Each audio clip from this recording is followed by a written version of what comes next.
أعوذ بالله من الشيطان الرجيم بسم الله الرحمن الرحيم سورة الرحمن آیت نمبر 26 اور آیت نمبر 27 کل من علیہا فان کل من علیہا فان کل من علیہا فان کلو کا مطلب ہر کوئی، ہر ایک، من کا مطلب جو، علیہا اس زمین پر ہے، جو کچھ اس زمین پہ ہے، فان فنا ہو جانے والا ہے۔ کیا مطلب؟ زمین پر جتنے چشمے ہیں، جتنے تالاب ہیں، دریا ہیں، سمندر ہیں، جتنے پودے ہیں، جتنے انسان ہیں، جتنے جانور ہیں، جتنی مخلوق زمین کی ہے، وہ سب فنا ہو جائے گی۔ یعنی اللہ کے علاوہ ساری چیزیں ختم ہو جائیں گی، مر جائیں گی۔ اللہ رب العزت باقی ہیں، باقی تھے اور باقی رہیں گے انشاءاللہ۔ آگے وَيَبْ کا واو کا مطلب اور، یب کا قائم رہے گا، بقا رہے گی، بقا یعنی سلامتی رہے گی، زندہ رہیں گے، وجہ اس کا چہرہ، اور باقی رہے گا وجہ اس کا چہرہ، کس کا چہرہ؟ ربی کا، تیرا رب کا چہرہ باقی رہے گا، ذوالجلال والاکرام جو بہت صاحب عظمت ہے، والاکرام احسان کرنے والا ہے، اکرام بلند بزرگی والا ہے۔ اکرام کا مطلب احسان کرنے والا، اور اکرام کا مطلب یہی بھی ہوتا ہے کہ اکرام کا مطلب یہی ہوتا ہے قابل عزت۔ تو کون باقی رہے گا؟ وہ یب کا، اور باقی رہے گا وجہ اس کا چہرہ، یعنی اللہ رب العزت باقی رہیں گے، ربی کا جو کہ آپ کے رب ہیں، ذوالجلالی صاحب عظمت ہیں، والاکرام اور احسان کرنے والے ہیں، اور دوسرے لفظوں میں کہہ سکتے ہیں قابل اکرام ہیں، قابل عزت ہیں۔ السلام علیکم ورحمۃ اللہ۔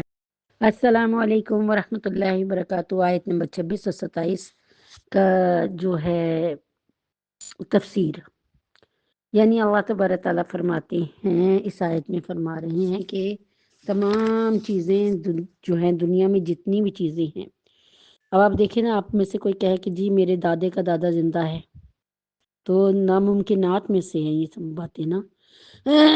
یعنی ہر چیز ختم ہو جائے گی، ہر چیز ختم ہو جائے گی، ٹھیک ہے؟ یعنی ایک وقت آئے گا کہ یہ تمام کے تمام عالم ختم ہو جائے گا، سارا سب کچھ جو بھی روئے زمین کی تمام مخلوق جو ہے وہ فنا ہو جائے گی۔ ایک دن ہوگا اس پر کچھ نہ ہوگا، ساری مخلوق کو موت آ جائے گی۔ اللہ تعالیٰ فرمائیں گے کہ ساری چیزوں کو کہ یعنی اللہ تعالیٰ فرماتے اذا السماء انشقت، جب آسمان گر جائے گا، اور زمین جو ہے اللہ تعالیٰ فرماتے ہیں فدمدم علیہا فسواہا، کوٹ کوٹ کے برابر کر دی جائے گی، یعنی دور دور تک کوئی آپ کو بلڈنگ، کوئی آپ کو درخت کچھ اور نظر نہیں آئے گا۔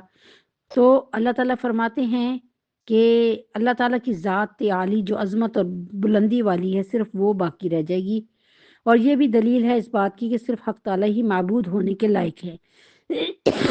یعنی اللہ تعالیٰ جو ہمارے معبود ہیں وہی، ان کو ہی بقا ہے، باقی سب کو فنا ہے۔ اور اللہ تعالیٰ کی جو بقا ہے وہ ایک بہت بڑی نعمت ہے ہمارے لیے کہ اللہ باقی رہیں گے، کہ ہمارا خالق مالک رازق باقی رہے گا۔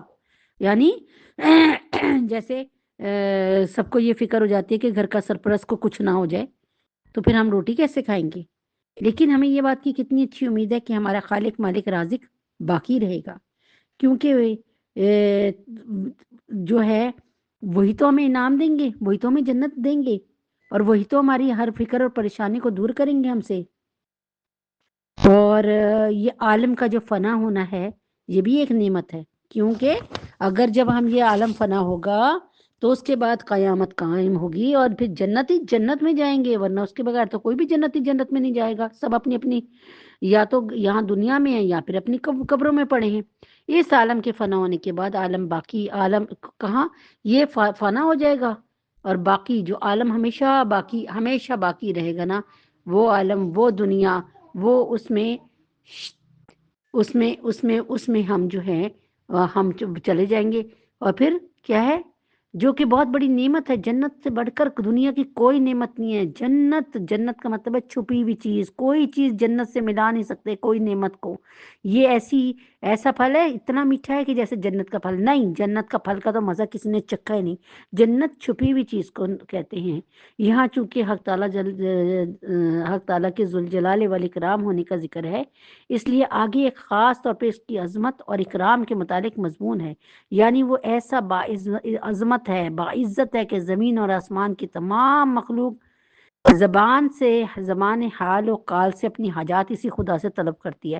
آپ نے کبھی دیکھا صبح کے ٹائم کتنے پرندے چوں چوں چوں چوں کر رہے ہوتے ہیں، کس طرح وہ اللہ کو پکار رہتے ہیں. یاد رکھیں کہ دنیا کی ہر چیز، دنیا میں جتنی بھی اللہ نے چیزیں بنائی ہیں سوائے جن و انس کے تمام چیزیں نماز کی حالت میں بنائی ہیں. کبھی غور کیا ٹماٹر وغیرہ کی بیل جھکی ہوئی ہے سجدے میں؟ کبھی آپ نے غور کیا کہ یہ جو آپ کی بیلیں ہیں جو نیچے جس میں تربوز وغیرہ لگتا ہے، یہ خربوزہ وغیرہ، یہ سب کے سب اللہ کے سربا سجود ہوتی ہیں. اس کے بعد کبھی آپ نے وہ درخت دیکھے جیسے کھجور کا جو تنا ہوا درخت قیام میں ہوتا ہے؟ آپ نے کبھی ایسے درخت دیکھے جو رکوع کی حالت میں جیسے جھکے ہوئے ہوتے ہیں؟ کبھی آپ نے کینگرو کو دیکھا کہ رکوع کی حالت میں ہوا؟ تو کبھی آپ نے سانپ کو دیکھا، کبھی مگرمچھ کو دیکھا؟ وہ سب کے سب سجدے کی حالت میں پڑے ہیں.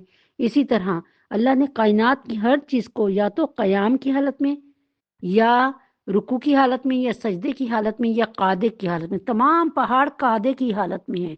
اور یہ تمام جنوں انس کے علاوہ تمام کے تمام ہر وقت اللہ کی تسبیح بیان کرتے رہتے ہیں اور تسبیح میں رہتے ہیں اور اللہ کی صفت بیان کرتے رہتے ہیں اور عبادت کرتے رہتے ہیں، سوائے جن اور انس کو جو اس باتوں کو سمجھتے ہی نہیں ہیں.